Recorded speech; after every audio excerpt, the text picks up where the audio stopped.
everyone, it's Sevy. Once again, 2.8 Spiral Abyss has different enemies and content, so I'm here to bring you my guide for floors 11 and 12. This abyss is quite manageable if you have certain 5-star units, particularly the featured Pyro DPSs of this patch, Yoimiya and Klee. That being said, this guide is going to feature all 4-star unit teams. If you have 5-star units or teams that are alternatives or upgrades to the units I used in this guide, then definitely use them, as those may result in faster times. You're not obligated to use the exact teams I used, as your account and character selection may be different from mine. And if you've watched my previous videos, you know that the tips I give are more about strategy, positioning, exploiting certain mechanics, rather than telling you to use one exact team. There are certainly other tips you can use that I might not be able to mention, as these are generally based on my personal testing experience. Let's start with floor 11. You'll notice that the Leyline Disorder gives a 75% increased pyro damage. The second half also favors crowd control and or AoE damage, which makes it easy floors for our Anemo units Kazuha, Venti, and Sucrose. If you now have Heizo, he can also work. For the first half, I decided to go with a dominantly pyro team since the 75% pyro damage buff looked pretty juicy. I went with Yanfei, Bennett, Xiangling, and Dayona. I definitely recommend having a healer and or shielder, as the last boss's attacks can be punishing if you can't dodge them.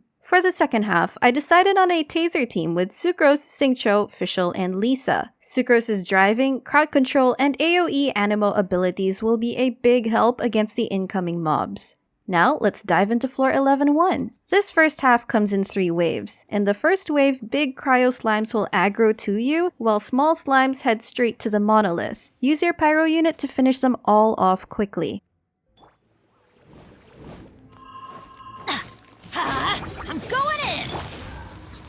Gooba, get them! Hey-ya! I'm a rock! Can't handle your drink! In the second wave, the specters on the right will aggro to the monolith, but the left specters will try to follow and attack you. Handle the group of specters on the right side. The left ones will drift towards you. Don't worry if they end up dying next to the monolith, since their mini explosions will only take 1% from the monolith health. Let's light it up! Everybody stand out of the frying pan into the boom boom!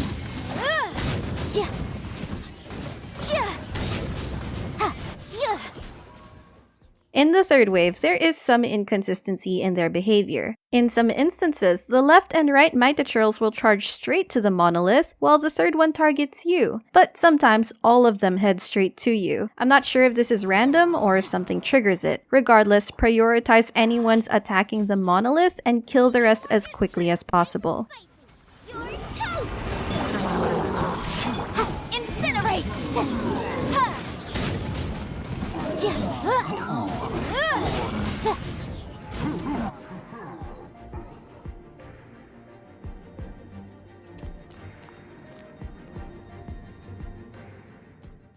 On the other half, it's a matter of disabling or killing the waves of mobs fast enough. I recommend to start with the Potioneers to avoid them doing damage over time to the monolith. Oz revealed by Enhanced Anemo Module 75. Try not to enjoy. As long as you keep attacking the respawning mobs, they should target you instead of the monolith. You should have a lot of HP remaining on the monolith after the first half, so don't worry too much about the monolith taking damage. Shadow Raven, Anemo Test 6308. Swirl, Mark 2. You're in for a little shock. Let's spark things up a little. Come a little closer.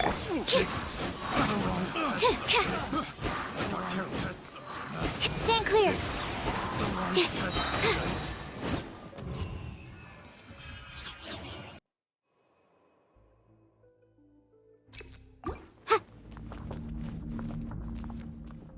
In this chamber, quickly finish off the 4 specters, which is easy since they're already grouped together. Nice and spicy. Eat this! Incinerate! As the last Spectre is about to die, you can either run towards where the Bishops spawn, or if you're lazy and want to conserve stamina, wait at the opposite edge so they will swim towards you. You can also use these Bishops to recharge your bursts so that your team is better prepared to face the Thundering Manifestation next. Breath of the flame!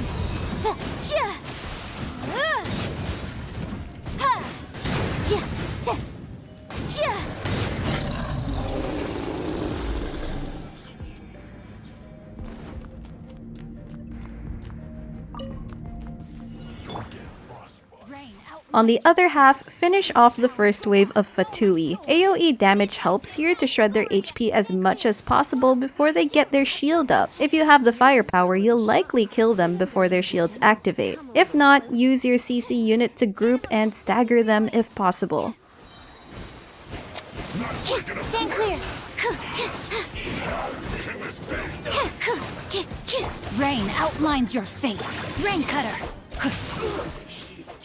For the second wave, you can push them into each other to crowd control. However, since these enemies like to teleport, you can focus fire on one and wait for the others to teleport to you, dodge the Pyro Fatui's charged attacks, and maintain distance if necessary. If the Electro-Sisson Mage enters her floating Electrocutor mode, then just run away until it's done. Witness the power of Gugwa! Animo test 6308!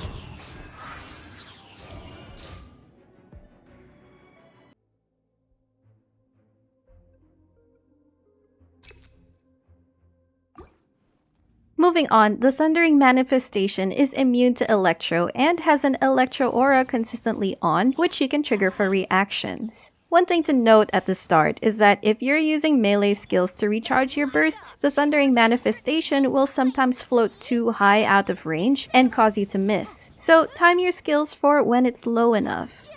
Thundering Manifestation's attacks are often telegraphed by the Electro Circle or highlights on the ground, so avoid being in those when they hit. Their melee and ranged attacks are telegraphed by doing wind-up animations or seeing the projectiles manifest. Prepare to dodge or iframe in these cases. Then, the Electro screens can be dodged out of, just time it right. Boom boom! Ow!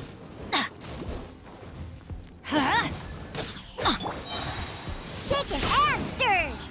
Everybody stand back! If it summons the Electro Square that chases you, then run, iframe, or tank it with a strong shield, but don't run away from the boss, run in a way that leads you back to the boss. Otherwise, you have to chase it from far away. Sometimes this won't appear and you'll have a much faster run, so it's a beneficial layer of RNG. In this last part of floor 11, we have 3 Abyss Mages. The best way to group them together is by going to the bottom left or bottom right side, then wait for them to teleport together. Once they're closer, you can unleash your AoE attacks. If you have an Animo unit, they can swirl them to shred their shields with one another. If anyone's left alive, get their shield down and do what you can to kill them together. Use iframes and dodges to avoid their attacks. Ideally, either the Cryo or Hydro Mage are dead first, so you can avoid getting permafrozen. Know my sword! Witness the power of Gugwa! Oz, reveal! Moving on to floor 12. The leyline disorder is now normal. Here, it's annoying that single boss fights are separated. Cryohypostasis is in the first half, the Ruin Serpent is in the second half. It might require some to restart the floor with different teams just to get full stars, but it's also doable without having to swap. A Pyro unit is highly recommended for the first half to go against the Cryohypostasis. The first and third chamber's first halves are immensely good for Venti owners and great for the international team. The second half is a good place to put Fischl and Sing Cho for the single target damage against the Ruin Serpent in particular. I used the same Pyro units in the first half even though there's no more leyline buff, but I replaced the last slot with an Animo VV Shredder and then used the exact same team from before in the second half. At the start, head to the left side to position yourself beside the ranged hilichurls. When you attack them, try to push the enemies into one another so that they're better grouped together. Melee hilichurls head towards you, so it's easier. The next set of ranged hilichurls will only spawn if you kill the previous ranged ones. They appear on the right side, so you can run towards them instead and kill them while the melee enemies head to you. Again, push them into each other. The last set of ranged hilichurls spawn back to where you started, run towards them and finish them off there while also killing any melee churls left. The shield mighty churl will head straight to you, and the cryo lava churl will take its time, then charge towards you. Boom boom! Chia! Breath of the flame! Chia! You ought to be familiar with the cryochurl's attack patterns since it's the same one from the previous Spiral Abyss. If not, you can check out my last Abyss guide.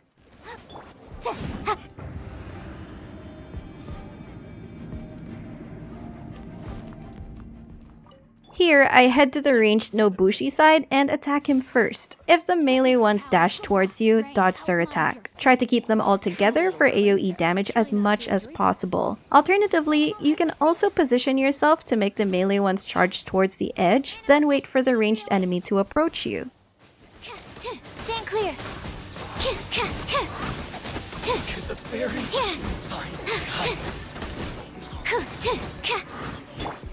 No, my sword!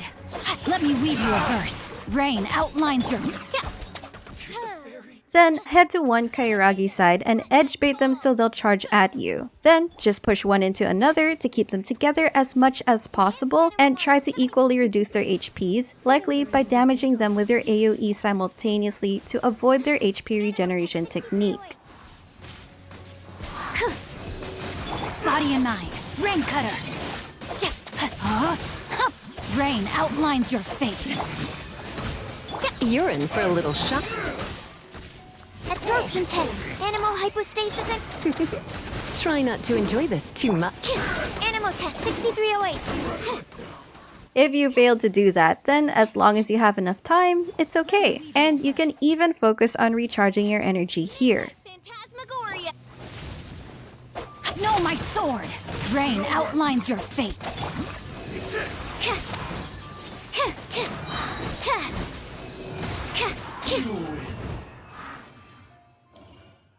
Now we have the cryohypostasis. What makes this annoying is because its vulnerable windows are often short and random, but some attack patterns have a longer vulnerability time. Personally, if it starts doing the wheel move first, I just restart. Preferably, it will do the floating above, stationary shooting projectiles move first, which leaves it vulnerable. But also, it's a good time to set up your bursts for when it sinks down.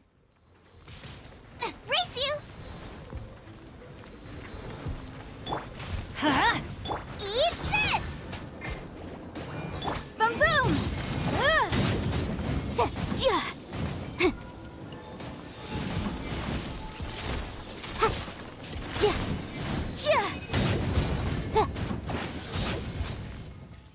While it releases its ice dice things, you can actually do pyro damage on it to reduce its shield. That way, you'll only need to charge attack 2 of them rather than 3. Bennett's pyro application in particular is strong, and this will save valuable time. Then, when it's vulnerable, finish it off.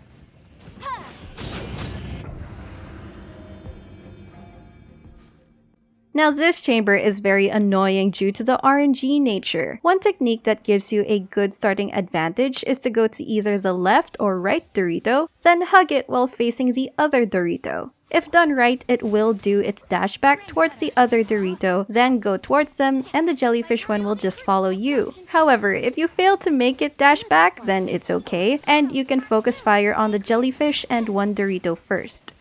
Animal test 6308.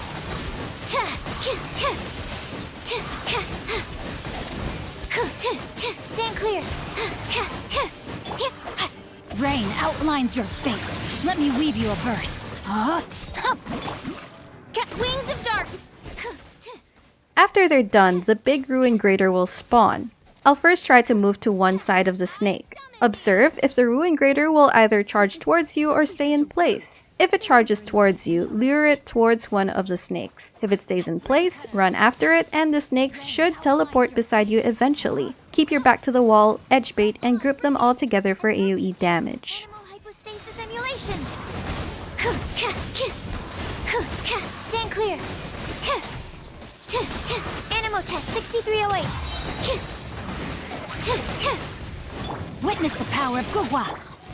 Shadow Raven. Come a little closer. Let's spark things. clear.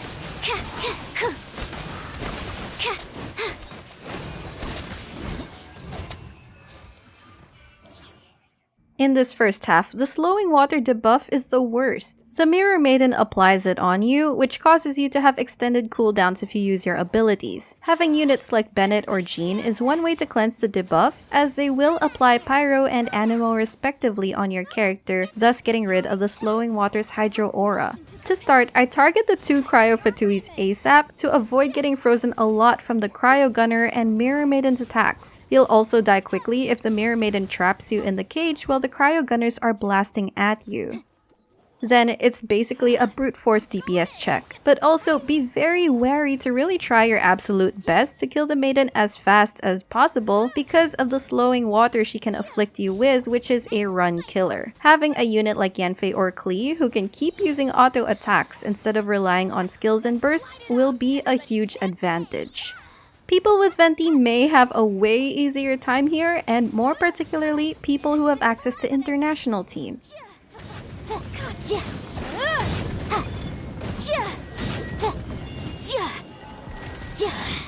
Mirror images like water.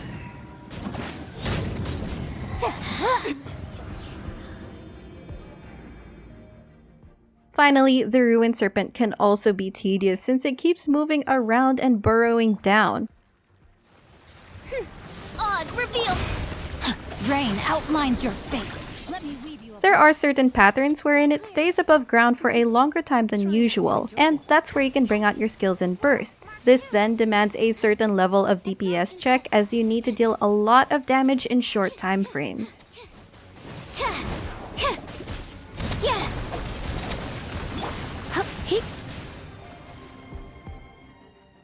There's also some RNG, whether the Serpent will do the ground sinking thing once or twice. When this happens, it hurts your time a lot. There is one method I'm aware of to make it stay down, which is hitting, likely via a charged shot, its weak point, while it's doing its circling pattern. However, if you keep missing, then you'd have wasted valuable time rather than just trying to do your rotation against it. So unfortunately, you mostly have to brute force it and anticipate when it emerges out of the ground so that you're all set up and can maximize those windows. Stand clear. Let's spark things up a little. Enhanced Anemo Module 75. Anemo Test 6308. Shadow Raven. Stand clear.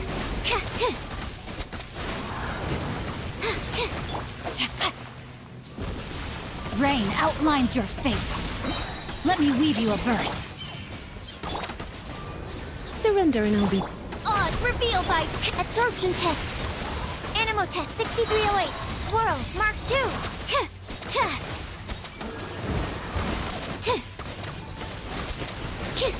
Stand clear. And that's all for this guide. Let me know what you think of this abyss in the comments. And if this video helped you out, don't forget to leave a like, consider subscribing to my channel for more Genshin Impact guides and content, and I will see you all soon. Take care!